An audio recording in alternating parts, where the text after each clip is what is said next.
not just your regular old can of Jif, okay? I mean, Dads would say, "Gotta leave it known, cookie." Hi guys, welcome back. I am excited to bring this video to you. It's definitely going to be a different video, but I'm joined by my sister Kara and Miss Oakland. So we're going to be sharing what the Amish eat after their church services on Sunday. We grew up Amish. I was probably 14. If you're new, I think I was 13 or 14. Kara is 3 years younger than me. So we grew up Amish. We're definitely familiar with how church services are and how they do things. So for those of you who are not familiar with how the Amish do their church services, they have church services one Sunday, like regular church, and then they have a Sunday school service the other Sunday. So every other Sunday, they eat a church meal after church. they kind of take turns hosting it at their residences, and then whoever is providing the place for the church service would also provide the food. It just kind of goes on a scheduled basis. You may have church once a year and then you're asked to provide the food as well. And where this tradition started, I honestly do not know. I actually tried to look it up. I didn't get anywhere with it. I don't know. It's definitely something that is very, I guess you could say, cultural. And for those of you who've never heard of this and you're not at all familiar with it, you're probably going to be thinking, that is disgusting. It is. We are not surprised if you were going to be shocked, kind of wrinkling your nose at the combination of food that goes into this. It's definitely not healthy. This you probably won't find on your diet plan, but the Amish aren't necessarily known to be specific to diet-friendly food. So we like cooking with a lot of rich foods and stuff. The other thing is, this is probably Holmes County or Ohio specific. I am pretty much sure that like Lancaster or Pennsylvania or other parts of the United States maybe do it a little differently. Like, this is what we're used to, but it does vary a little bit from state to state. And basically the main thing that I'm talking about is our Amish peanut butter spread that we call it. I don't know that Pennsylvania does it that way. They have something else that they put on their bread, but the basic idea is you have bread and then you have a peanut butter spread, which is enhanced by different ingredients. It's not just plain peanut butter. Your regular old can of Jif, okay? I mean, then you put meat and cheese, pickles if you want to. You could put a little bit of butter on the bread if you so wish, but that's the basic idea of the sandwich. We're going to show you guys how they, put it together. I love this and I miss it. We actually, as a church, used to be Amish in Southern Ohio, and we actually all switched over to Mennonite at one point. And so as a way to kind of, I don't know, give a nod to our heritage, maybe? Yeah, or keep in some of the things that we were used to. We would do it like twice a year. We'd have communion like twice a year, and so then we'd always have the Amish church lunch after that. That was one way we could at least have it, a couple times a year, just because that's what we were used to. So yeah, it's a treat, definitely. Yeah, and you get to have it. And I know that's not going to be for everyone, and it's we're something not you offended. You can try it on bread if you just want to try it just with bread. It's great just by itself. You can even just try cheese on it or something. But my husband didn't grow up Amish, but he really likes it. He said he remembered as a little kid the first time he had it, his dad helped him put it together, and he was just thinking, what in the world is happening here? And after he had it, he was just amazed, and he loves it. And it is definitely something that you might not want to try, or you might want to try. I'd say there's going to be about 2 camps. I mean, you either kind of really like it, or you probably really don't like it. There's probably not a whole lot of middle ground. In any case, I just hope you enjoy the video, and we just want to share this as part of our background growing up and something that we enjoy eating. So I'm gonna make my peanut butter spread, and it's honestly really easy, and the only ingredients you're gonna need is peanut butter. You can use crunchy if you want. I usually just do the regular smooth stuff. So you're gonna need peanut butter, corn syrup, and some marshmallow cream. I do prefer the actual marshmallow cream and not marshmallow fluff, because there is a slightly different texture to it, but you could try it with marshmallow fluff if that's what you have. And then I also squirt in just a little bit of maple syrup and mix it all together, and that's it. So yes, the ingredients may be a little shocking, but it's extremely good, and it's not like we eat it on, a daily basis or anything. It's just something that's really good. Could actually be used for like dipping fruit or something like that. I've seen people say you could do that. I've never tried it, but I bet it would be very good. So I'll leave the instructions and ingredients in my description box. So this is the consistency you're looking for in the peanut butter. You should be able to like twist it around your knife like that.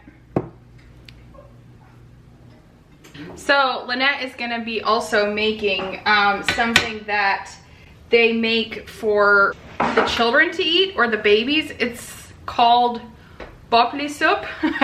For those of you who understand Dutch, it's literally interpreted baby soup.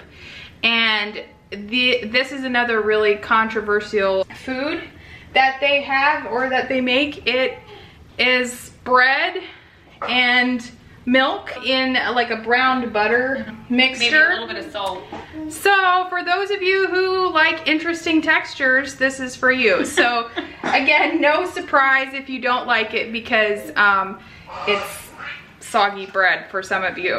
But it is kind of a comfort food in a sense. Mom has made it at home just on occasion, just for like, we're in the mood for something different. But very rarely do the grown-ups actually eat it in the church services. It's mostly for the little babies.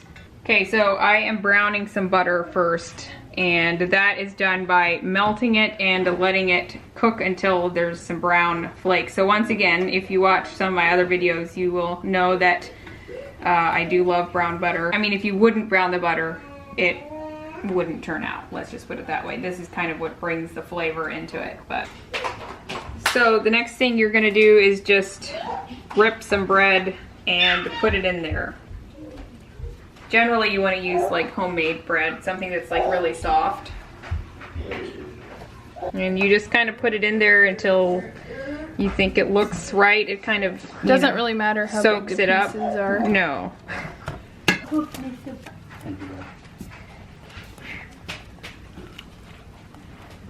Some of the other communities might replace this soup with like a bean soup rather than a bread soup. It would probably be more something they would have in Pennsylvania versus Ohio. So if you like trying new stuff, this is definitely the video for you. Kaden, what do you think of Buppli soup? A little bit like it, but not too much of the texture of it. I just don't really like it. Because yesterday I made them try it. I think it's the first time they had it, and they didn't seem to like it very much. Did you like it? No.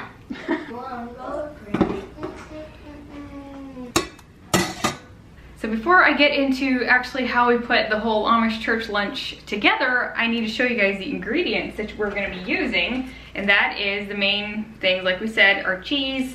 There's going to be some meats and like pickles, a variety of different things. We're going to use bread and stuff. You guys will recognize this product if you are at all familiar with Holmes County or like bulk food stores maybe.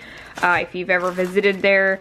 I'm honored to be working with Walnut Creek Cheese today. They are a store up in Holmes County, Ohio. If you're not familiar with Amish country, they have the main store, Walnut Creek Cheese, in Walnut Creek, Ohio, and then they have another one in Millersburg, a smaller one. They also own Walnut Creek Foods, which I believe is like their distributor for all of the bulk foods and everything that they manufacture and ship out to stores all across the US, I think. I don't know how far the reach is, but I know it's pretty far. Walnut Creek Cheese tries to get as many like local manufacturers as they can, and they produce a lot of their own stuff right there in Holmes County, so that is pretty cool. Yeah, Kara has actually worked in numerous bulk food stores, and she's worked with Walnut Creek Cheese products. I have gone to Walnut Creek Cheese, I don't know how often. I love having like a good quality food that you can actually, know that it's coming from a good source. I will leave their website link down below, and there are things that you can order even if you can't go to, their stores or go to the, the bulk food stores that they supply, things like that. You can still order quite a lot of it online, so definitely check out that down below. One of my favorite cheeses is Munster. I feel like I can't ever find like the good quality Munster that I'm used to in just regular stores, and so I'm just really excited. They also sent me a Farmer's, they have Marble, and they have Colby, and then they also gave me some different, they have off the bone honey ham, there's roast beef, there's honey roasted turkey, and then they also sell like the Troyers, the ring bologna that I've talked about before. They sent some bread and butter pickles, also some zesty pickles, and then they sent me some butter. They just have a lot of variety, and if you ever go to Walnut Creek Cheese, they have, the store is just quite something. Honestly, it is definitely worth your while if you ever go there. I know a lot of you have been there before, but for those of you who are wanting to visit Holmes County, that is definitely a spot we would always recommend you visiting, just because there is so much there to see. It's not just like deli meats and cheeses, like it's a big bulk food store. They also have like a cannery attached. They have like a housewares section. I've bought decor there over the years. So I just wanted to take this time to tell you about them. Go check out the link in the description box if you're wanting to see, you know, what they're about, read their story and whatnot. So, okay, so the first thing you're gonna do is put peanut butter on the bottom. Some people like butter on it. I personally don't really. I don't see what the need is for it, but this stuff is just, this is the best. You want a lot of it on. Even just like this is so good. So if you don't, if nothing else, try it at least with the bread. If you don't dare the meat and cheese, try it with the bread at least. And then they always have an assortment of meats and cheeses. Set it up just on a tray, kind of like this. I'm gonna use Munster, like I said, because I like Munster. I'll use marble. It's kind of a lot of cheese here. Oh well. Oh, that's a thick chunk. Oh. I never used to eat pickles on my sandwiches as a little girl, but I really like them now. I feel like they add a lot. Sweet pickles. Yeah, sweet pickles. I don't like, well, I guess I can't say. I've never really tried dill, so these are the bread and butter pickles. Yeah, these are the best, I think, with this like combination of things. Yes. Mm-hmm. Not much still here to give it. No pickles, Daddy. You hear me? These little shirtless Simons here don't want anything on their bread. Yeah. Oh, they want meat. Oh, wow. What about some cheese? Oh, meat is good. Which cheese do you want? No way. Oh. Okay. I'll give it to you. I didn't used to eat pickles, so. Okay, so after their main meal, then they come around with big trays of cookies and bars and just so many good kinds that you never are sure, you know, quite which one you're gonna pick. Doesn't everybody bring a certain amount, maybe? Like, yeah, that's one thing that I think everybody might contribute to. Right, you might bring like 2 dozen cookies. A dozen or something. 2, yeah. Yeah, I did forget that. So we just have a couple different kinds here. I do have a recipe for these bars, and I'll go ahead and show you guys. I'll leave it linked down below. It's actually just one that I found on Pinterest that's similar to the ones that we would have used. And these are very common among Amish and Mennonites, is the chocolate Revel bars. And I just have some chocolate peanut butter chip cookies as well. Actually, I cheated with those. I just bought them from the store and baked them, but you know, at least we have one recipe for you guys. So that's something that they always do. They have hot tea, like mint tea, and coffee usually. Sometimes I think in the summer they'll do like the cold garden tea, but I didn't make any. But I do have a recipe in another video for you if you are interested in that. I'll go ahead and link that below. So, I'm trying to think if I missed anything. Something that I always found humorous, because it's always the same joke over and over, is whenever they pass the cookies down the row, and I would always hear it whenever we go to our cousin's church services. The Amish dads would say, "Get a little bit known cookie," and they get another cookie for their son, you know, try to convince their children that they want more cookies, which we all knew who those cookies were for. But just never fail, they would always say that. You don't want to look like you're overeating, but you know. So they get 3 cookies for their 5-year-old. Yeah. Saw right through that one. So moving on to our chocolate Revel bars, I will leave the Pinterest link below for all the instructions and, you know, how to make it and everything, but this is what goes into it. I love chocolate Revel bars. Now, one thing I will say, do not overbake them. We kind of overbaked them a little bit this time around, so they do look a little bit more brown than they should be at the end, but the less you do that, the better. I feel like it'll dry them out a lot quicker if they are overbaked. So yeah, Kara was nice enough to mix these for me, and it was good to eat these again.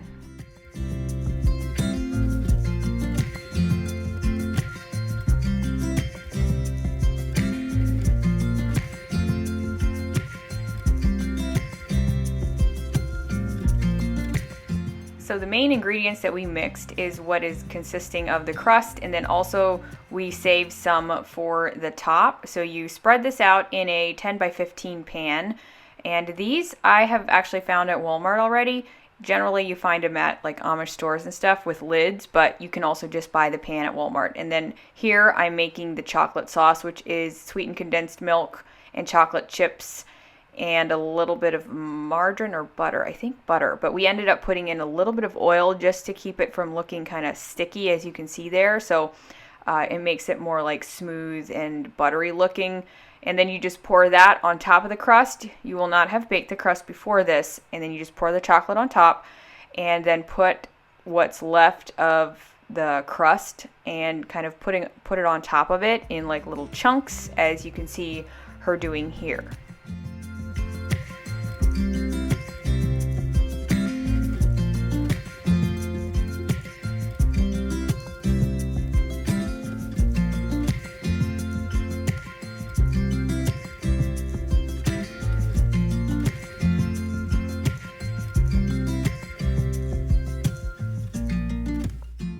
And now it's ready to go in the oven. You bake it for, I think, like 20 minutes maybe. I will have the instructions, or the Pinterest recipe will have the instructions, but then this is how it looks when it came out. And as you can see, they were a little bit overbaked, so definitely be careful of that. So I'm gonna call this the end of the video, and make sure you go check out the description box for all the links for the Walnut Creek Cheese website and all of that stuff, as well as recipes. So from all of us, we hope you all have a good day, and if you're new, hit the subscribe button and join our channel here. So that's it, you guys. Enjoy. See ya.